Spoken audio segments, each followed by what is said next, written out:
Mi hija se aprovechó de mi ceguera para pedir un préstamo a mi nombre. Me endeudó con 1 millón de pesos y no los pagó. Me embargaron y me quedé en la calle. Ahora estoy durmiendo en lo que antes era el establo de mis vacas. Pero la vida es justa, y lo que le sucedió a mi hija después no se lo deseo. A nadie y a mí la vida me dio una segunda oportunidad. Me llamo Pedro Sánchez, tengo 82 años, y todo lo que tenía me lo quitó mi propia hija. No quería contar esta historia, la verdad pensaba llevármela a la tumba, pero uno llega a una edad en la que ya no tiene miedo a nada, y lo único que busca es sacar lo que trae adentro. Porque esto no es cualquier cosa, esto no se le hace ni a un enemigo, y ella me lo hizo a mí, que soy su padre. Yo era un hombre de campo. Viví toda mi vida en una casita con techo de lámina y piso de tierra, rodeado de vacas, con las uñas llenas de estiércol y el lomo quemado por el sol. Nunca me quejé. Nunca me hizo falta nada mientras pudiera caminar, trabajar y ver. Pero cuando me quedé ciego, todo cambió. Ahí fue donde empezó la parte más fea. No por la oscuridad. No. La ceguera fue lo de menos. Lo peor fue ver quién era realmente mi hija sin verla. A los 75 años, un pequeño accidente en el campo me dejó ciego. Literal. Me cayó arena en los ojos. Al día siguiente me ardían y no trabajé. Pensé en las vacas, en el campo, en cómo iba a trabajar sin ver. Pero luego pensé, bueno, tengo a mi hija, ella no me va a dejar solo. Qué equivocado estaba. Al principio sí se mostraba preocupada. Me decía que no me preocupara por nada, que ella se haría cargo de los trámites, de los pagos, de las cuentas. Yo confié. Es mi hija. La crié solo. Le di de comer cuando no había ni para mí. Le compré sus cuadernos, sus zapatos, su ropa. Me acuerdo que vendí una vaca para pagarle el vestido de su graduación. Me acuerdo bien. Por eso mismo, cuando ella me puso una pluma en la mano y me dijo, «Firma aquí, papá, es para que te sigan depositando la pensión», yo firmé. Firmé sin preguntar, porque en mi cabeza todavía creía que ella era la misma niña que me abrazaba de chiquita. No sabía que con esa firma estaba metiéndome en una deuda de 1 millón de pesos. No lo supe hasta que llegaron los del banco, con papeles y amenazas. Me dijeron que yo era responsable, que lo había firmado todo, que la casa ya estaba en proceso de embargo. Yo no entendía nada. Les dije que hablaran con mi hija. Me dijeron que mi hija ya no respondía a los llamados, que desapareció, que los teléfonos que dio estaban apagados. Ese mismo día me sacaron de la casa. Se llevaron los muebles, la estufa, las sillas, la cama donde dormía. Todo. Lo único que no se llevaron fue el viejo corral de los animales. Ahí me metieron. Ahí fue donde me dejaron. Un cuartito con olor a bosta, con maderas podridas y sin luz. Pero, ¿qué más daba la luz si yo ya no veía? Mi hija no volvió más. Me había usado, me había dejado en la calle y me había hecho firmar mi propia ruina. Y yo ahí ciego, sin saber ni siquiera cómo buscar ayuda, sin saber si era de día o de noche, sin saber si me estaba muriendo por dentro o si eso que sentía en el pecho era solo rabia tragada durante días. No lloré, no grité, solo me senté en un costal y apreté los dientes. Me acuerdo que ese día ni siquiera comí. Tenía hambre, pero no sabía si había comida cerca. Me dolían las rodillas de estar en el suelo, pero no quería acostarme por miedo a no volverme a levantar. El aire olía a tierra mojada y a orina vieja. Había moscas. Escuchaba a lo lejos a los perros ladrar, y eso era lo único que me decía que seguía vivo. No fue un accidente, no fue mala suerte, fue mi hija. Fue ella quien me dejó así, y eso es lo que más duele. Como ya lo sabes, yo no nací ciego. No, señor. Hasta los 75 años veía perfecto. Tenía mi vista buena, firme. Yo era de los que alcanzaban a contar las vacas desde lejos nomás por el movimiento de las orejas. Sabía si una se había salido del corral solo por cómo se acomodaban las demás.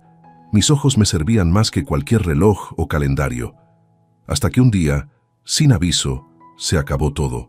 Fue en una tarde seca de esas que el viento sopla sin piedad. El cielo se puso raro, todo amarillo, como si el sol estuviera cubierto de tierra. Yo estaba echando a las vacas al corral. Tenía que apurarme porque se venía la tormenta. De repente, se levantó una nube de polvo que me dio directo en la cara. Sentí los granos de arena meterse en mis ojos como agujas calientes. Cerré los párpados con fuerza, pero ya era tarde. Me ardían como si me hubieran echado cal viva. Pensé que con agüita se me iba a pasar. Me lavé los ojos con una manguera. Pero esa noche ya no podía ver bien. Todo borroso. Me dolía al parpadear. Al otro día peor. Y así me fui unos días aguantando como burro, hasta que ya no pude más. Mi hija me llevó al médico. En la sala de espera me tambaleaba como borracho. Ella iba conmigo del brazo, pero no me decía ni una palabra. Me atendió un doctor joven. Me revisó los ojos, me hizo preguntas. Yo solo escuchaba cómo hacía ruidos con los aparatos y murmuraba cosas que no entendía. Después de varios minutos, me dijo la verdad sin darle vueltas. Lo que usted tiene es una queratitis aguda. La córnea está muy dañada. Va a perder la vista, don Pedro. Ya no hay forma de recuperarla. Yo no dije nada. Sentí como si me hubieran arrancado el mundo de un jalón. No me enojé con él, ni siquiera me asusté. Solo me quedé callado, sentado, con la boca apretada. Me acuerdo que solo pensé en mis animales, en quién los iba a cuidar. Pensé en la tierra, en que nunca más iba a ver si el maíz ya estaba para cortar. Pensé en mi casa, en mis cosas, en mi libertad. Mi hija me jaló del brazo para levantarme. No me preguntó cómo me sentía. Solo dijo, «Vámonos, papá, hay que ir a firmar unos papeles».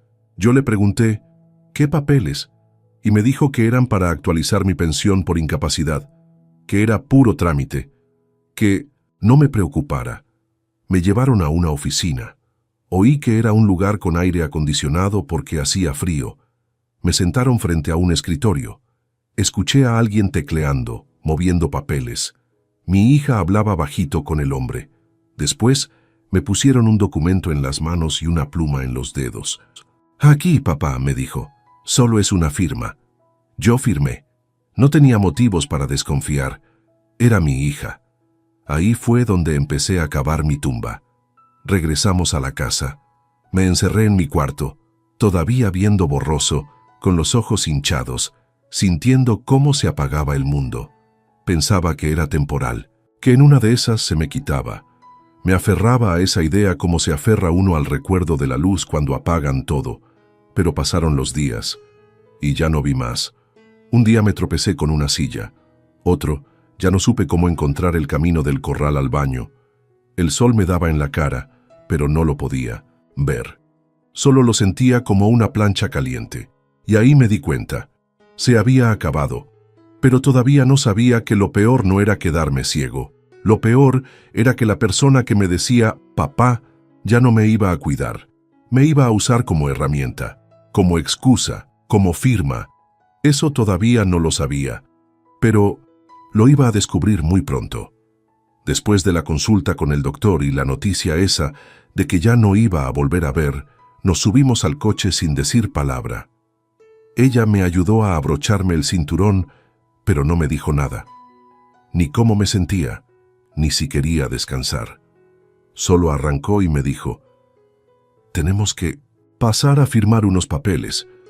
Yo estaba aturdido. No sabía ni si íbamos a casa o a otro hospital. Fuimos a una oficina. Eso lo supe por el eco y por el aire frío que me pegó en la cara apenas entramos. Sonaba a esas salas donde todo es de vidrio y hay teclados sonando todo el tiempo. Me sentaron en una silla frente a un escritorio. Sentí la textura lisa del mueble, olía a café viejo y tinta. Escuchaba gente hablando por teléfono, gente caminando, máquinas imprimiendo.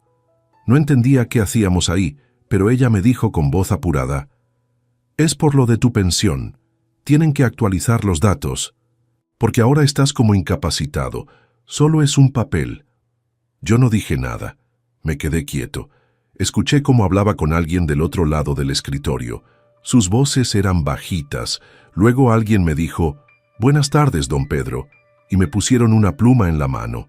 Me levantaron el brazo como si fuera un niño. Ella me dijo, «Firma aquí, papá. Solo es para que no te cancelen el depósito». Yo firmé. La primera vez fue así, rápida, casi sin pensar. Pero luego vinieron más. Empezó a llevarme a distintos lugares. Un día era el banco. Otro día, un local donde olía a madera vieja y escuchaba papeles gruesos. Otro más. Un lugar con sillas de plástico y una secretaria mascando chicle. Siempre con la misma historia. Solo es para actualizar tus datos, papá. Y yo, pues confiaba. Es mi hija, mi única hija. Le cambié los pañales, le enseñé a caminar, la llevé al kinder en mi bicicleta. ¿Cómo no iba a confiar? Pero algo me empezó a incomodar. Un día, cuando me pusieron la pluma en los dedos, escuché al tipo de la oficina decir, «Entonces queda aprobado lo del millón, señor Sánchez». Lo dijo bajito, pero lo escuché. Sentí un brinco en el estómago. Quise preguntar, pero ella me interrumpió. «Es un seguro, papá. Así lo manejan aquí». Me apretó el brazo fuerte y me dijo por lo bajo, «Tú tranquilo, yo me encargo». No pregunté más, pero algo no me cuadraba. A mí nadie me había hablado de ningún millón, ni de seguros, ni de préstamos, ni de nada. Después de esa firma, me empezó a doler la cabeza. No sé si fue coraje, miedo o cansancio, pero me sentía raro. Ella me llevó a casa, me acostó y me dejó un vaso de agua. Me dijo que regresaba en la noche, pero no volvió. Tardó 2 días en aparecer. Ahí fue cuando empecé a sentir que algo no estaba bien. Ya no me hablaba, tú como antes. Ya no me decía papito ni me abrazaba, solo me hablaba con órdenes. Me decía, siéntate, levántate, fírmale aquí, como si fuera un objeto más, como si ya no fuera su padre, sino un trámite que tenía que arrastrar. Y lo peor es que yo la seguía escuchando, con atención, esperando que en algún momento me explicara todo, que me dijera la verdad. Pero no lo hizo. Una vez le pedí que me explicara uno de los papeles que me dio a firmar. Le dije, léemelo, hija, nomás para saber qué es. Se quedó callada. Luego me dijo, ¿no confías en mí? Me lo dijo con tono molesto, como si yo fuera el problema. Así que volví a firmar. Firmé no por tonto, sino por costumbre, porque todavía me costaba aceptar que esa muchacha que ahora me hablaba como a un desconocido era la misma que de niña me cantaba mientras ordeñábamos. Pero ya no era la misma, ni yo tampoco. No pasó tanto tiempo entre las firmas y lo que vino después. Unas semanas, tal vez un mes. Yo no llevaba la cuenta porque ya no veía ni el calendario. Pero me acuerdo del día, claro que me acuerdo. Era temprano, creo que como las 9 de la mañana. Estaba sentado cerca de la puerta, escuchando la radio, tratando de ubicarme por los sonidos. La señora Tomasa me había dejado unas tortillas envueltas en papel de estraza. Todavía olían a comal. Escuché un camión acercándose. Pensé que era del vecino, el que vende leña. Luego escuché otro. Y luego voces, muchas, hombres hablando fuerte, pisadas, portazos. El portón sonó como si lo empujaran con el hombro. Me paré con dificultad y fui tanteando hasta llegar a la puerta. Alguien gritó mi nombre. ¿Don Pedro Sánchez? Le dije que sí, que yo era. Me respondió otro. Venimos a ejecutar la orden. ¿Está usted notificado? No entendí. Pregunté. ¿Qué orden? Y solo escuché cómo forzaban la cerradura. La puerta se abrió de golpe. Entraron. No sé cuántos eran, pero se movían rápido. Hablaban entre ellos, cargaban cosas, daban instrucciones. Se escuchaban cajas, muebles arrastrándose, papeles cayendo. Yo me quedé parado, sin saber a quién dirigirme. Pregunté por mi hija, les dije, ¿dónde está Sara? ¿Quién les dio permiso de entrar? Nadie me contestó. Uno me dijo, usted firmó, señor. Esto está en regla. Firmé. Otra vez esa palabra. Firmé. Todo volvía a eso. Me agarré de una silla, pero ya se la habían llevado. Quise avanzar, tropecé con algo. Creo que era una caja de zapatos. Me caí de rodillas. Me dolía la cadera. Escuchaba cómo sacaban la estufa, las bolsas con mi ropa, los trastes, hasta el radio que escuchaba todas las mañanas. Les grité que pararan, que no entendía nada. Me ignoraron. Entonces escuché su voz. Sara había llegado. La reconocí por el taconeo, por cómo soltaba las llaves cuando entraba.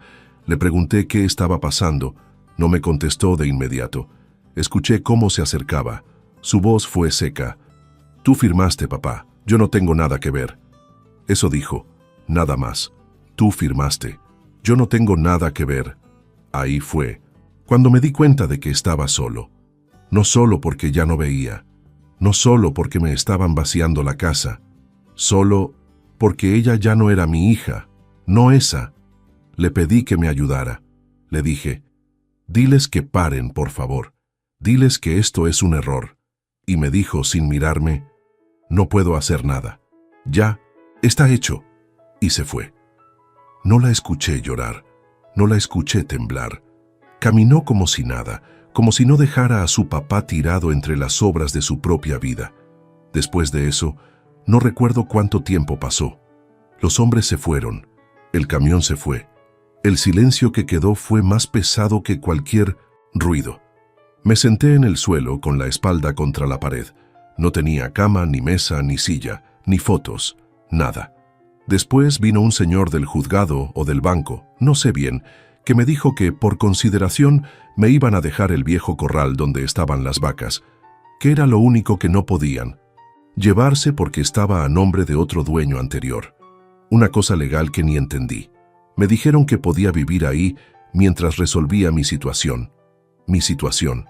Era un cuarto sin ventanas, con techo de lámina oxidada, que antes usaba para guardar costales, herramientas viejas y donde a veces dormían las vacas cuando llovía fuerte. Olía a bosta, a humedad, a moho. Ahí me metieron. No me dieron una cobija. No me ofrecieron nada. Yo no pedí nada. Me senté en el rincón más seco que encontré y apoyé la cabeza contra la pared. El cemento estaba helado. Esa noche fue la primera que dormí en el suelo. Y la primera que entendí que ya no tenía casa, que mi hija me había dejado sin decir adiós. Esa primera noche en el corral no la olvido, no porque haya pasado algo especial, sino por cómo se sentía todo. Se sentía sucio, se sentía frío, se sentía como no sentir nada. Me dejaron ahí, en un cuarto donde antes guardaba pacas de alfalfa, y dormían las vacas flacas cuando se enfermaban. Tenía 3 paredes de bloc, techo de lámina y piso de tierra dura, medio apisonada de tanto pisoteo animal. No había cama, ni silla, ni una sábana, nada.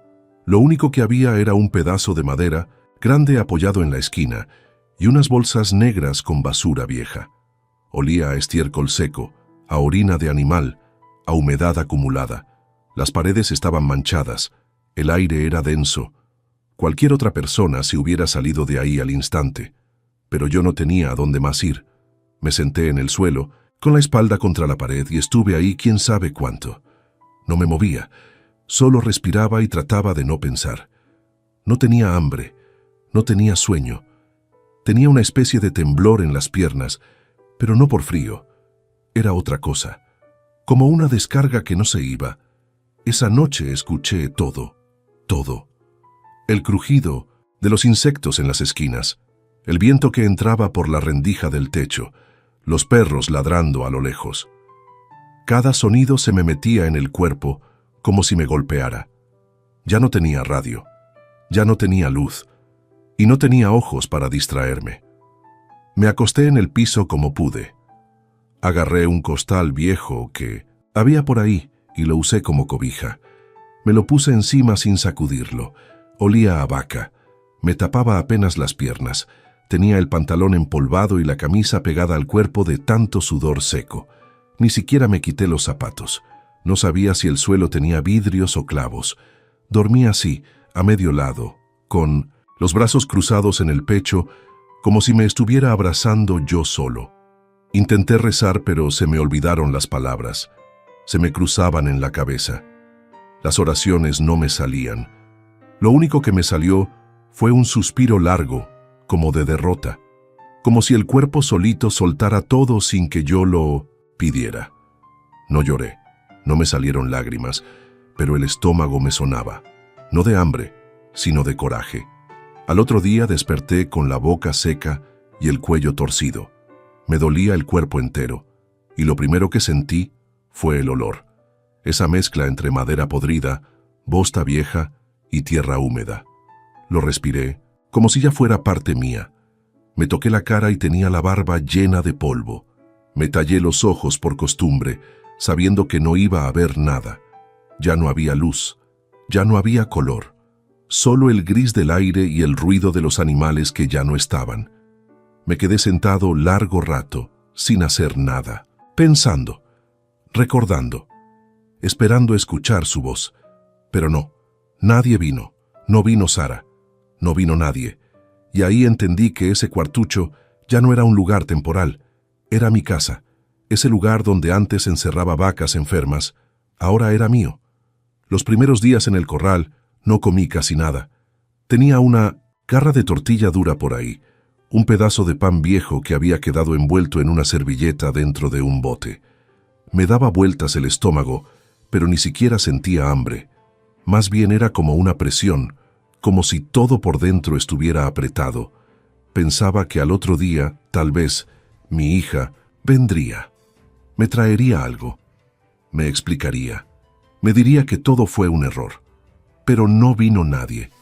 La primera que se asomó fue la señora Tomasa, la vecina de enfrente. Había sido amiga de mi difunta esposa.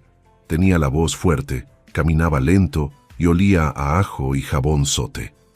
Una tarde, escuché que abría la malla. No me dijo nada. Solo dejó una bolsa de plástico sobre una caja que estaba afuera del corral y se fue. Era comida. Un taco envuelto en papel aluminio y una botella de agua con la etiqueta borrada. No supe qué hacer. Me quedé parado con la bolsa en la mano. No quería comerlo, no por orgullo, por vergüenza. Al otro día volvió a dejar otra cosa. No hablaba. No preguntaba. Yo escuchaba sus pasos y me quedaba quieto. Me daba coraje que me viera así, tirado, ciego, sin nada. Pero también me daba más coraje no tener opción. Una tarde, escuché que se acercaba mientras yo estaba sentado en una cubeta con el pantalón remangado y los pies llenos de tierra. Me dijo, «Don Pedro, no se me enoje, pero le traje un plato de arroz y un pan. Está calientito». Le agradecí, apenas con la cabeza. No quería que me mirara la cara. Yo ya sabía que parecía un trapo viejo. Después me enteré por ella que la gente en el pueblo empezaba a hablar, que todos ya sabían lo que había hecho mi hija, que unos decían que me había robado, que otros creían que me había metido en líos por imprudente, que algunos preguntaban si necesitaba algo. Yo no quería nada de nadie. Una vez, escuché a unos muchachos pasar por fuera. Uno dijo, «Ahí vive el ciego que la hija lo dejó sin casa». Me lo dijeron sin decirlo directo, pero yo lo entendí. Sentí cómo se me calentaban las orejas. Otra mañana, mientras comía un bolillo en la esquina del corral, escuché que alguien me tomó una foto. No lo vi, obviamente, pero reconocí el sonido, el clic. Luego el susurro para el Face. Me dieron ganas de aventarle el pan en la cara, pero no me moví. Me tragué el coraje con saliva amarga. Me convertí en lo que siempre evité. Una carga, un chisme, un ejemplo de lo que no se debe ser. «Mire cómo acabó ese pobre viejo», decían. Y yo ahí masticando despacio, haciendo como que no oía. Tomasa me decía que no me dejara caer, que todo iba a mejorar. Yo solo asentía. ¿Qué le iba a decir? ¿Que ya me habían pateado lo suficiente? ¿Que no me quedaba ni fe? No le dije nada. Lo único que sí hacía era esperar a que ella se fuera para comer. No porque la comida me diera asco. Al contrario, se sentía como el único calorcito que me quedaba. Pero no soportaba que me viera tragando así, como perro callejero, con las manos temblorosas, buscando el borde del plato con los dedos, manchándome sin darme cuenta. Comía rápido, escondido como si me estuviera robando algo, y cuando terminaba, me limpiaba con la misma servilleta del día anterior, arrugada, toda rota. La volvía a doblar y la guardaba en el bolsillo. Porque uno no pierde la costumbre de guardar, aunque ya no tenga nada. Unos días después, Tomasa llegó más, alterada de lo normal. Caminaba rápido y cuando se acercó al corral, me llamó desde afuera. Me dijo que no me asustara, que solo quería decirme algo que había escuchado. No hablaba como siempre. Se le notaba incómoda. Me senté en el banco que había armado con 2 tabiques y una tabla podrida y le dije que hablara.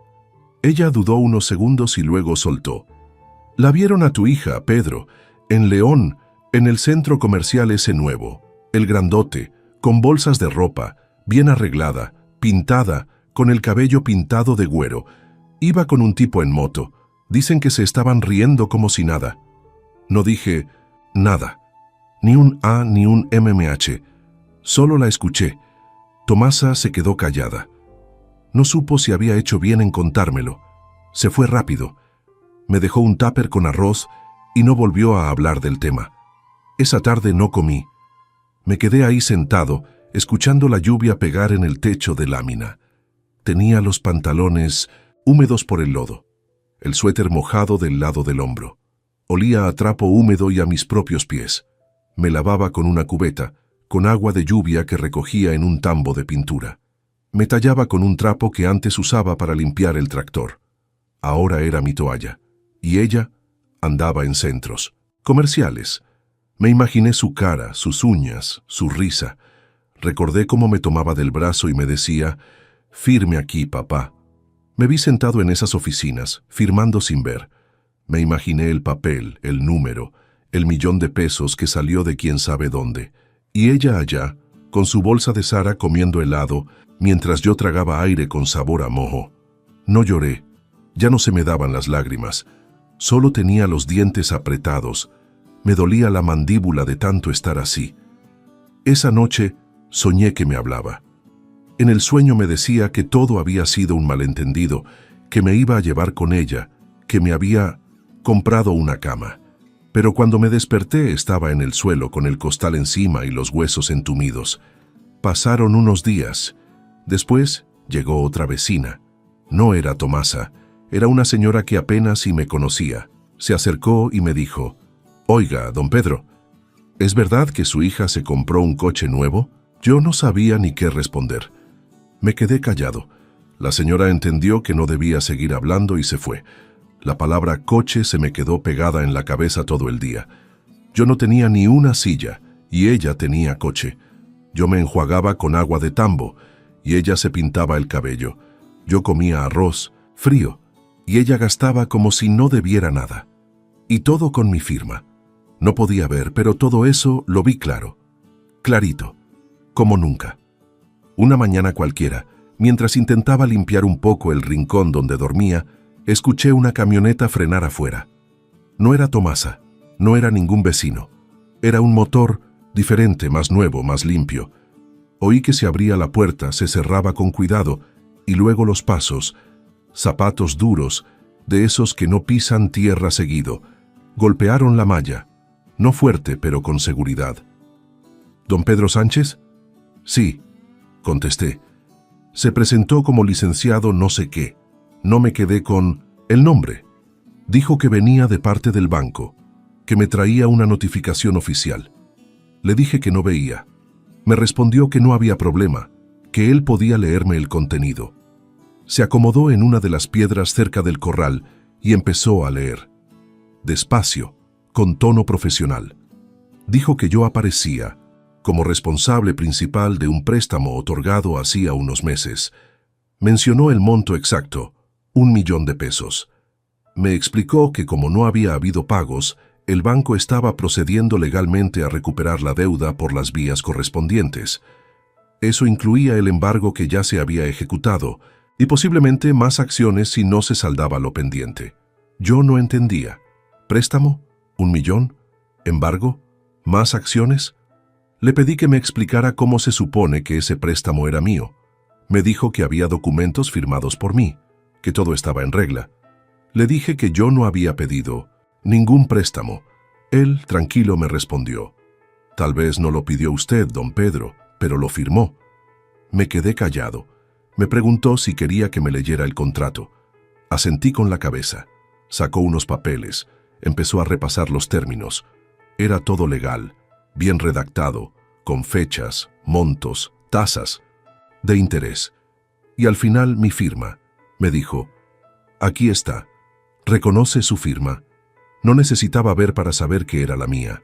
Mi hija siempre me ponía la pluma de la misma forma, en el mismo dedo, con la misma presión en la mano. Yo recordaba ese trazo, ese arrastre tembloroso de la P, la curva torcida de la S. Sí, era mía. No supe qué decir. El licenciado guardó los papeles. Me dijo que solo venía a informar, que alguien del banco se pondría en contacto conmigo. Le pregunté si había forma de anular algo, si había manera de demostrar que yo no entendía lo que firmaba.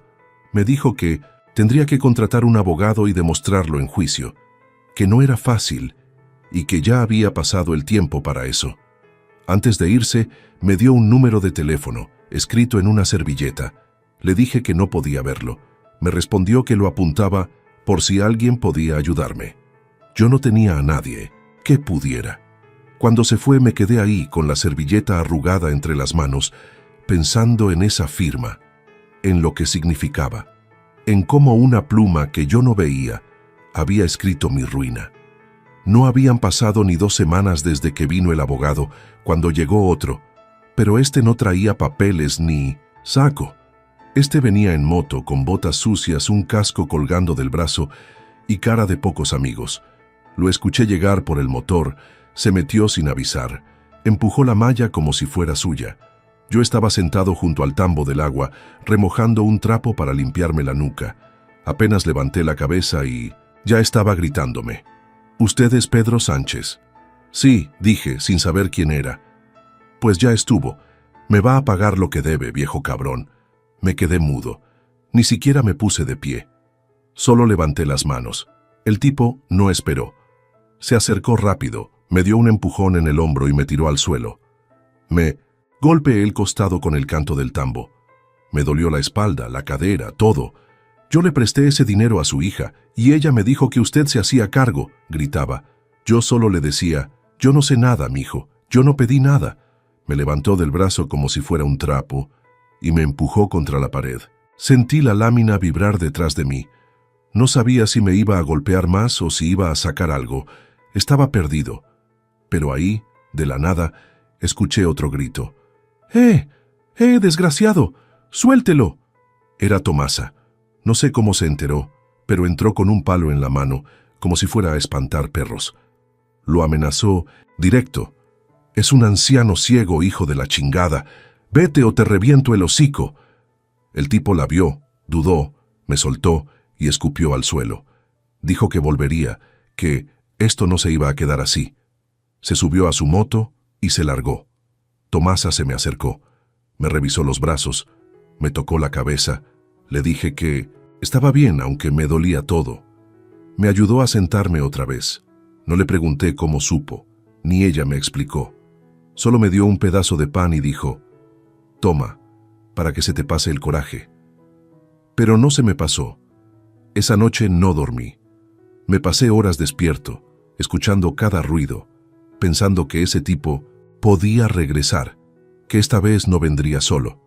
Me imaginé que vendrían más, que me sacarían arrastrando del corral, que me golpearían hasta dejarme tirado, y todo por culpa de una firma y de una hija que desapareció con el dinero, dejando mi nombre y mi cara para que pagaran por ella. A esas alturas ya no hacía falta que nadie me explicara nada. Yo sabía lo que estaba pasando. Lo sentía en el aire, en las miradas que no podía ver pero sí notar, en los murmullos que se cortaban en seco cuando pasaba alguien cerca del corral. El pueblo es chico, la gente habla, y cuando algo así pasa, no, tarda en correrse la voz. Todos sabían, todos. Sabían que mi hija me había dejado sin casa, que me había hecho firmar un préstamo que no entendía, que me había abandonado como si fuera basura. No hacía falta que lo dijeran. Lo sentía. Unos me traían comida con más lástima que respeto, otros solo pasaban y no saludaban. Algunos bajaban la voz cuando hablaban de ella, pero no lo suficiente como para que no lo oyera. Dicen que compró un coche, que se fue con un tipo más joven, que hasta se puso uñas de gel. Eso decían. Lo decían cerca, sabiendo que escuchaba. Y yo me quedaba callado. Porque ¿qué les iba a responder? ¿Que sí? ¿Que era cierto? ¿Que me había robado, usado y desaparecido? Una mañana estaba sentado fuera del corral, con los pies sobre una piedra para que no se me llenaran de lodo. Tomasa me había traído un cafecito en un frasco de mayonesa. Yo lo tomaba despacito, con las dos manos. Pasaron unos niños corriendo. Jugaban a empujarse, a gritarse cosas. Risas, gritos, zapatos golpeando la tierra seca. Uno se detuvo justo frente a mí. No debía tener más de 9 o 10 años. Me miró. Se me quedó viendo. No sé si por curiosidad o porque le habían dicho quién era. Bien. Y sin pensarlo mucho dijo, ¿es cierto que su hija lo robó y lo dejó ciego? Así, sin más, sin filtro, sin maldad. Solo la brutal honestidad que tienen los niños cuando todavía no saben lo que duele. No supe qué decir. Me quedé congelado. No lo veía, pero podía sentir su carita frente a mí, esperando una respuesta. Escuché que otro niño lo jaló del brazo y le dijo, «No le digas eso, güey», y se fueron corriendo. Yo me quedé con el café temblando en la mano. Lo puse en el suelo. Respiré hondo. Sentí como si algo me apretara el pecho por dentro. No de rabia, no de tristeza, de vergüenza. No porque fuera mentira, sino porque era verdad, y ya no había forma de esconderla. Una tarde escuché pasos distintos. No eran de niños ni de vecinos. Eran pasos que conocía. Tacones, no cualquiera. Tacones que se clavan fuerte en la tierra seca. Tacones de mujer que no viene a ver cómo estás, sino a ver qué saca. Me quedé quieto. No dije su nombre. Esperé. «¿Papá?», dijo como si no hubiera pasado nada. Sí, era ella. Sara. No me acerqué. No me levanté. Me quedé sentado en el banquito de cemento, con el costal sobre las piernas. Ella caminó despacio. No olía a perfume, pero tampoco olía a tierra. Tenía la voz cansada. La noté más flaca. Respiraba raro, como si tuviera tos contenida. «¿Qué quieres?», pregunté sin rodeos. «Solo vine a hablar», dijo. Las cosas se me salieron de control. No respondió con un perdón ni con un «lo siento». No mencionó lo que me había hecho. No me preguntó cómo estaba ni si había comido. Empezó a hablar de ella, de que estaba mal, de que debía dinero, de que las cosas no salieron como esperaba, de que el hombre con el que se fue la había dejado, de que estaba enferma del estómago y no tenía seguro. Yo solo escuchaba, con los dientes apretados. «Necesito tu ayuda», dijo al final. «Solo un poco, lo que sea. Para una medicina, aunque sea». No le respondí enseguida. Me di cuenta que no había venido por mí. Había venido por lo mismo que se llevó la última vez. Algo que no era suyo. «¿Y el $1.000.000?» pregunté. Guardó silencio. «¿Y lo que firmé? ¿Y la casa? ¿Y la comida que me quitaste? ¿Y las noches en el suelo?» No dijo nada. Se acercó un poco más. Puso la mano en mi hombro. Me puse rígido. «Yo no sabía que iba a terminar así», susurró. «De verdad no pensé...». No la dejé seguir. Me levanté despacio, sin decir nada, y entré al corral. Cerré la malla por dentro. Ella se quedó parada afuera unos segundos. Antes de irse, dijo, «Solo quería que me escucharas», y se fue. No grité, no la corrí, no le menté la madre, pero tampoco sentí pena, ni lástima, ni ganas de volver a saber de ella. No era la misma, y yo ya no era el mismo tampoco. Fue raro, muy raro, porque ya estaba acostumbrado a que el que llegaba al corral o venía a cobrarme o a mirarme con lástima, y ese día, en cambio, llegó un muchacho que no sonaba a pueblo.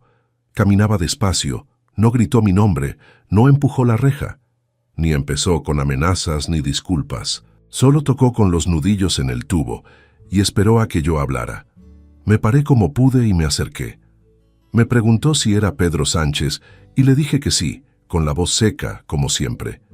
Me dijo que venía de parte de una notaría, que tenía información importante para mí. No supe si sentarme, si correrlo, si cerrar la boca. pero como no parecía de los que vienen a joder, le hice una seña para que hablara desde donde estaba. El tipo tenía acento de ciudad.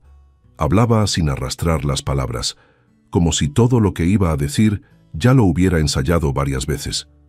Me dijo que no quería quitarme mucho tiempo, que sabía que estaba pasando por una situación complicada.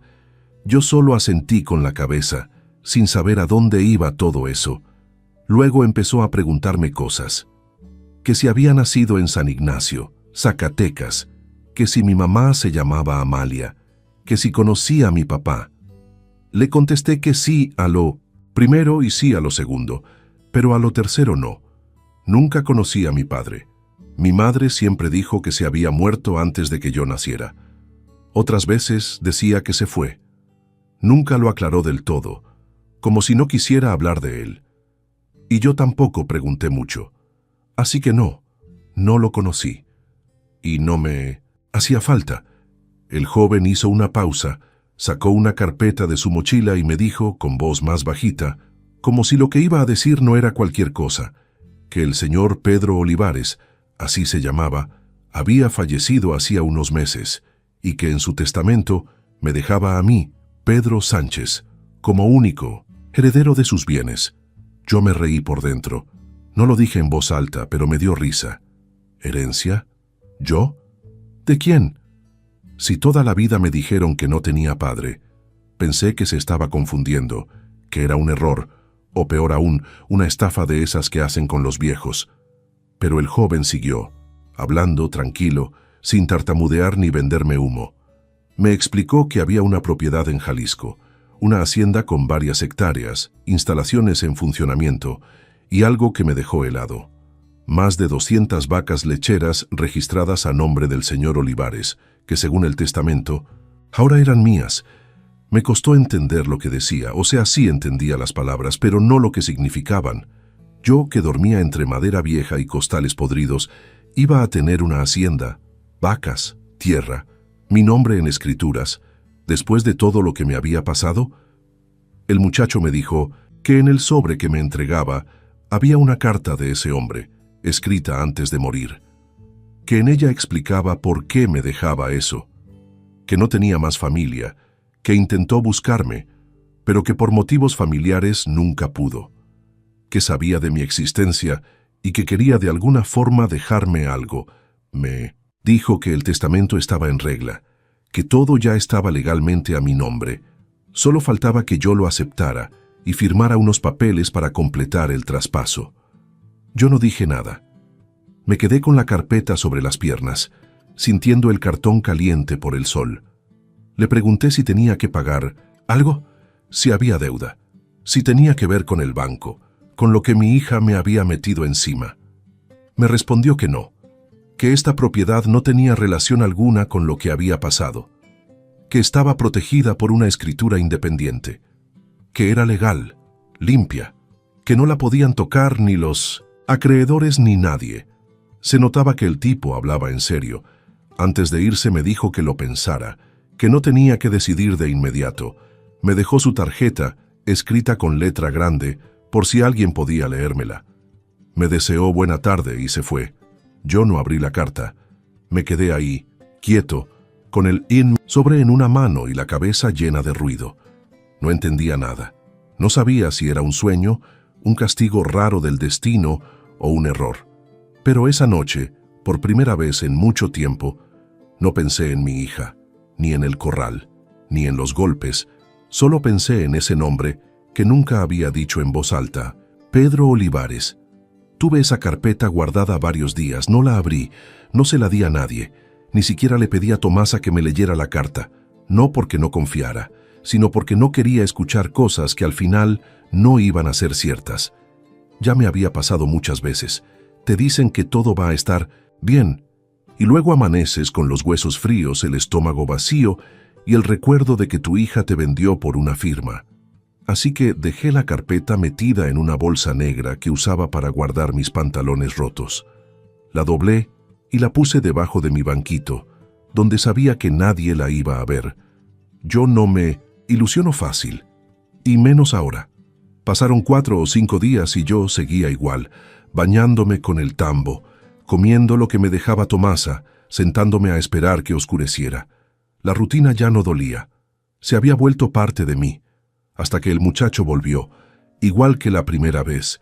Tocó con respeto, sin prisas, como si ya supiera cómo tratarme. Me saludó por mi nombre, preguntó si podía pasar y me dijo que solo venía a ver si yo había pensado en lo que me había ofrecido. Le dije que no tenía por qué pensar en eso, que esas cosas no pasaban en la vida real, que uno no se encuentra una hacienda y 200 vacas como si fueran una bolsa tirada en la calle. Él solo escuchó. No me contradijo. Me ofreció leerme la carta. Me dijo que era del señor Pedro Olivares, que había escrito esa carta sabiendo que tal vez yo nunca la leería. Pero igual quiso dejarla. Le dije que no hacía falta, ya que yo no necesitaba historias. Necesitaba saber si lo que decía en esa carpeta era cierto, si de verdad había una tierra, si había animales, si había algo donde poner los pies sin pisar bosta seca. Me dijo que todo estaba listo, que lo único que faltaba era mi firma para que la sucesión quedara legal, que ya estaba mi nombre en los registros, que nadie podía quitarme eso. Me quedé callado. Pensé en la última vez que firmé algo. Pensé en la voz de mi hija, en cómo me tomaba la mano, en cómo me apuraba, en cómo me decía, confía en mí. Pensé en cómo terminé después de eso. Destrozado, invisible, solo. Le dije al joven que me trajera la pluma. Me puso el papel sobre una tabla y me guió la mano. Y firmé. No por esperanza, no por ilusión. Firmé porque, en el fondo, quería ver hasta dónde llegaba la broma. Si todo eso era cierto, lo comprobaría. Si era mentira, pues una raya más al tigre. ¿Qué más? Daba. Después de eso me dijo que me iban a llevar a la hacienda, que la camioneta llegaría en unos días. Me preguntó si necesitaba algo para el camino. Le dije que no. Solo agarré mi suéter, el mismo que tenía desde que Sara me sacó de la casa, el sombrero viejo que usaba para cuidar el ganado, y un costal donde metí mi ropa, un pantalón, 2 camisas y los zapatos con el agujero en la punta. Esa noche, mientras esperaba que se hiciera tarde, me senté junto al corral y me acordé de un día que había ido con Sara a un rodeo, cuando ella tenía como 9 años. Me pidió que le comprara una nieve y no traía ni 5 pesos. Le dije que no alcanzaba. Se enojó, se me soltó de la mano y se fue a sentar sola en una grada de madera. Al rato regresó con la nieve en la mano. Yo le pregunté quién se la dio. Me dijo que un señor que vendía sombreros. ¿Y qué le dijiste?, le pregunté. Me dijo que tú eras ciego. En ese entonces no lo estaba, pero ella ya sabía mentir. No sé por qué me acordé de eso justo esa noche. Tal vez porque me di cuenta que la mentira no empezó cuando me robó. Venía de antes, de chiquita, y yo nunca la corregí. A la mañana siguiente me paré temprano, me bañé como pude, me peiné con los dedos. Tomasa me ayudó a ponerme una camisa limpia y me dio unos calcetines sin hoyo. Me dijo que se alegraba por mí, que esperaba que esta vez fuera verdad. Yo no dije nada. Solo me senté a esperar la camioneta, no con emoción, ni con miedo, solo con esa calma, rara de quien ya vivió tanto que no se sorprende por nada. Y cuando la escuché llegar, supe que por lo menos esa parte sí era verdad. La camioneta llegó puntual, justo como el muchacho había dicho. Se detuvo afuera del corral, pero esta vez no sentí que venían a llevarme como un estorbo. El chófer se bajó, me saludó con respeto, me abrió la puerta con cuidado. No había ni prisa ni apuro. Me ayudó a subir despacio. Me ofreció agua, un poco de pan. Le dije que no hacía falta. Yo no estaba nervioso. Estaba en blanco. El camino fue largo. No sé cuánto tiempo estuvimos en carretera, pero escuchaba el sonido del pavimento constante, los carros que pasaban de vez en cuando, y luego, poco a poco, se fueron escuchando menos autos y más llantas sobre terracería. Ya sabía que estábamos entrando a zona de campo. Cuando la camioneta se detuvo, sentí el cambio en el aire. Bajé despacio con ayuda. El viento era diferente, más limpio. Olía a pasto, a estiércol fresco, a madera mojada por el riego. No necesitaba ver nada. Con solo respirar, supe que ya no estaba en el corral. Esto era otra cosa. Me tomaron del brazo y me guiaron por un sendero corto de tierra. No era empedrado, pero estaba firme. Cada paso que daba me hacía sentir más raro. No incómodo, pero sí como si estuviera entrando a un lugar donde no sabía si debía estar. Hasta que escuché algo que me hizo quedarme quieto. El mugido de una vaca, fuerte, vivo, real. Luego otro y otro más, y el sonido de pezuñas sobre tierra húmeda. Los escuchaba como antes, como cuando era joven y salía al amanecer a encerrar las mías. Me detuve. No dije nada, pero por dentro algo se movió. Me guiaron hasta una construcción. Me dijeron que era la casa principal. No me atreví a preguntar cómo era. Solo me dejé llevar. Me sentaron en una silla con respaldo. Me dieron agua fresca. Después me pusieron la mano sobre una baranda de madera. Era gruesa, lisa.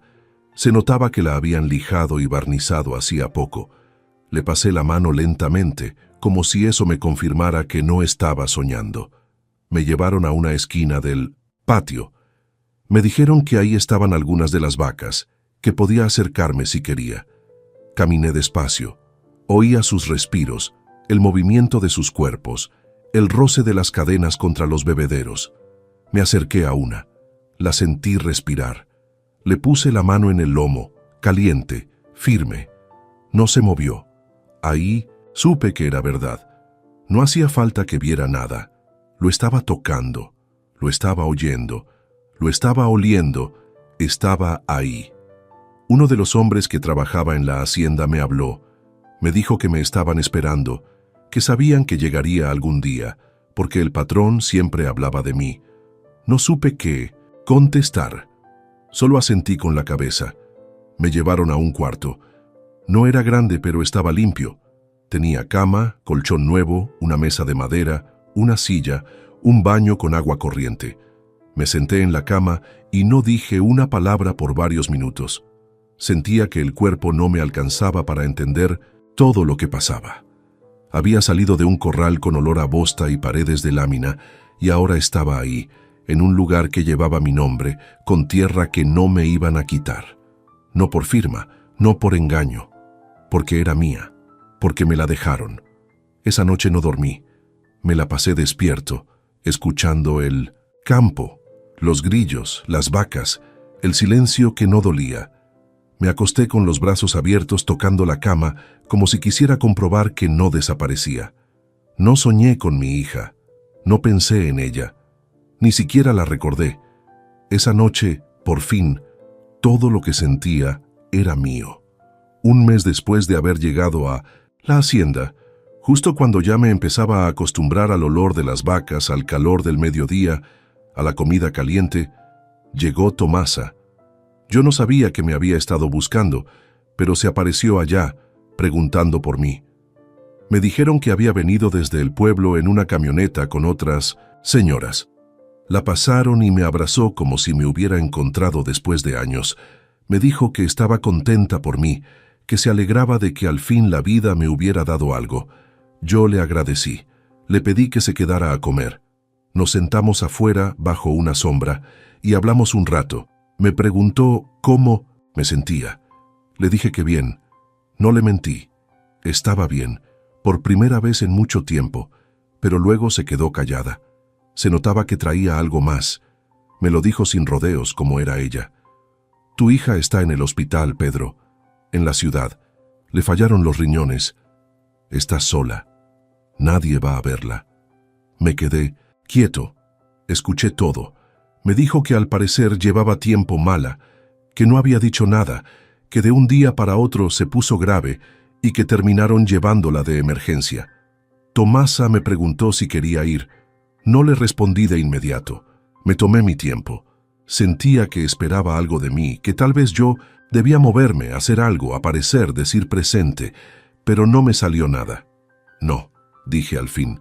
No por rencor, no por venganza, no por orgullo, simplemente no sentí que tuviera que hacerlo. Tomasa no me juzgó, no insistió, solo dijo que me lo decía porque creía que tenía que saberlo. Y tenía razón. Lo supe, lo escuché, y ya. En los días siguientes nadie más volvió a mencionarla, nadie llegó con noticias nuevas, y yo no pregunté. Seguí con lo mío, con los animales, con la rutina, con mi espacio. A veces salía al patio a escuchar los mugidos, a sentir el calor de la tierra bajo los pies. Otras veces me quedaba sentado por horas sin decir nada, con las manos cruzadas sobre las piernas. No volví a saber de ella. No pregunté si salió del hospital, no pedí saber, no porque me diera igual, sino porque ya no era parte de lo que venía después. Hay cosas que se rompen y no se pegan, y cuando uno vive tanto tiempo en la oscuridad, aprende a moverse sin andar tocando el pasado. Espero les haya gustado. Si llegaron hasta aquí, comenten, yo te apoyo, Pedro. Estamos una vez más por acá, huevón. Una noche más por acá, muchachos, con ustedes. Qué bueno verlos por acá. Aplausos. No lo merecemos, no lo merecemos. Después de un día tan berraco, huevón. Después de un día tan agitado. Aquí estamos. Invictos. Me gustó esto. ¿Cómo vamos, parceros? Buenas noches, háblamelo de Ledán. ¿Todo bien o qué? ¿Cómo estás, parcerito? Háblamelo, Pirlo. Pirlo 420 en la casa. ¿Cómo va, hermano? ¿Cómo va todo? ¿Cómo va todo, mi socio? ¿Qué es lo que es? ¿Cuál es la movida, parce? Papi, está lloviendo bien rico. Es la última... Yo creo que es la última lluvia de primavera, weón. No, bueno, lluvia de primavera. De hecho, principios de lluvia de primavera. Parcero, la verdad que hoy estoy muy bien, weón. A pesar de que casi no cuento la historia hoy, weón. Papi, me parto la cabeza. Literalmente. Papi, estaba moviendo unas cosas, me caí el camión, weón, me di como una vuelta para atrás, papi, y había una piedrota, marica. Por suerte que la cabeza no me cayó ahí, parce, pero sí me alcancé a doblar ¿cómo se llama eso? El tobillo, marica. Estamos una vez más por acá, weón. Una noche más por acá, muchachos, con ustedes. Qué bueno verlos por acá. Aplausos. No lo merecemos, no lo merecemos. Después de un día tan berraco, weón. Después de un día tan agitado. Aquí estamos. Invictos. Me gustó esto. ¿Cómo vamos, parceros? Buenas noches, háblamelo de Ledán. ¿Todo bien o qué? ¿Cómo estás, parcerito? Háblamelo, Pirlo. Pirlo 420 en la casa. ¿Cómo va, hermano? ¿Cómo va todo? ¿Cómo va todo, mi socio? ¿Qué es lo que es? ¿Cuál es la movida, parce? Papi, está lloviendo bien rico. Es la última... Yo creo que es la última lluvia de primavera, weón. No, bueno, lluvia de primavera. De hecho, principios de lluvia de primavera. Parcero, la verdad que hoy estoy muy bien, weón. A pesar de que casi no cuento la historia hoy, weón. Papi, me parto la cabeza. Literalmente. Papi, estaba moviendo unas cosas, me caí el camión, weón, me di como una vuelta para atrás, papi. Y había una piedrota, marica. Por suerte que la cabeza no me cayó ahí, parce, pero sí me alcancé a doblar ¿cómo se llama eso? El tobillo, marica. Estamos una vez más por acá, weón. Una noche más por acá, muchachos, con ustedes. Qué bueno verlos por acá. Aplausos. No lo merecemos, no lo merecemos. Después de un día tan berraco, weón. Después de un día tan agitado. Aquí estamos. Invictos. Me gustó esto. ¿Cómo vamos, parceros? Buenas noches, háblamelo de Ledán. ¿Todo bien o qué? ¿Cómo estás, parcerito? Háblamelo, Pirlo. Pirlo 420 en la casa. ¿Cómo va, hermano? ¿Cómo va todo? ¿Cómo va todo, mi socio? ¿Qué es lo que es? ¿Cuál es la movida, parce? Papi, está lloviendo bien rico. Es la última... Yo creo que es la última lluvia de primavera, weón. No, bueno, lluvia de primavera. De hecho, principios de lluvia de primavera.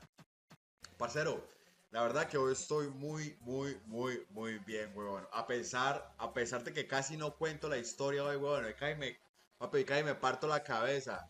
Literalmente. Papi, estaba moviendo unas cosas, me caí el camión, weón, me di como una vuelta para atrás, papi. Y había una piedrota, marica. Por suerte que la cabeza no me cayó ahí, parce, pero sí me alcancé a doblar ¿cómo se llama eso? El tobillo, marica. Estamos una vez más por acá, weón. Una noche más por acá, muchachos, con ustedes. Qué bueno verlos por acá. Aplausos. No lo merecemos, no lo merecemos. Después de un día tan berraco, weón. Después de un día tan agitado. Aquí estamos. Invictos. Me gustó esto. ¿Cómo vamos, parceros? Buenas noches, háblamelo de Ledán. ¿Todo bien o qué? ¿Cómo estás, parcerito? Háblamelo, Pirlo. Pirlo 420 en la casa. ¿Cómo va, hermano? ¿Cómo va todo? ¿Cómo va todo, mi socio? ¿Qué es lo que es? ¿Cuál es la movida, parce? Papi, está lloviendo bien rico. Es la última. Yo creo que es la última lluvia de primavera, weón. No, bueno, lluvia de primavera. De hecho, principios de lluvia de primavera. Parcero, la verdad que hoy estoy muy bien, weón. A pesar de que casi no cuento la historia hoy, weón. Papi, casi me parto la cabeza. Literalmente. Papi, estaba moviendo unas cosas, me caí el camión, weón, me di como una vuelta para atrás, papi. Y había una piedrota, marica. Por suerte que la cabeza no me cayó ahí, parce, pero sí me alcancé a doblar ¿cómo se llama eso? El tobillo, marica. Vamos una vez más por acá, weón. Una noche más por acá, muchachos, con ustedes. Qué bueno verlos por acá. Aplausos. No lo merecemos, no lo merecemos. Después de un día tan berraco, weón. Después de un día tan agitado. Aquí estamos. Invictos. Me gustó esto. ¿Cómo vamos, parceros? Buenas noches, háblamelo de Ledán. ¿Todo bien o qué? ¿Cómo estás, parcerito? Háblamelo, Pirlo. Pirlo 420 en la casa. ¿Cómo va, hermano? ¿Cómo va todo? ¿Cómo va todo, mi socio? ¿Qué es lo que es? ¿Cuál es la movida, parce? Papi, está lloviendo bien rico. Es la última. Yo creo que es la última lluvia de primavera, weón. No, bueno, lluvia de primavera. De hecho, principios de lluvia de primavera. Parcero, la verdad que hoy estoy muy bien, weón. A pesar de que casi no cuento la historia hoy, weón. Papi, casi me parto la cabeza. Literalmente. Papi, estaba moviendo unas cosas, me caí el camión, weón, me di como una vuelta para atrás, papi. Y había una piedrota, marica. Por suerte que la cabeza no me cayó ahí, parce, pero sí me alcancé a doblar ¿cómo se llama eso? El tobillo, marica. Vamos una vez más por acá, weón. Una noche más por acá, muchachos, con ustedes. Qué bueno verlos por acá. Aplausos. No lo merecemos, no lo merecemos. Después de un día tan berraco, weón. Después de un día tan agitado. Aquí estamos. Invictos. Me gustó esto. ¿Cómo vamos, parceros? Buenas noches, háblamelo de Ledán. ¿Todo bien o qué? ¿Cómo estás, parcerito? Háblamelo, Pirlo. Pirlo 420 en la casa. ¿Cómo va, hermano? ¿Cómo va todo?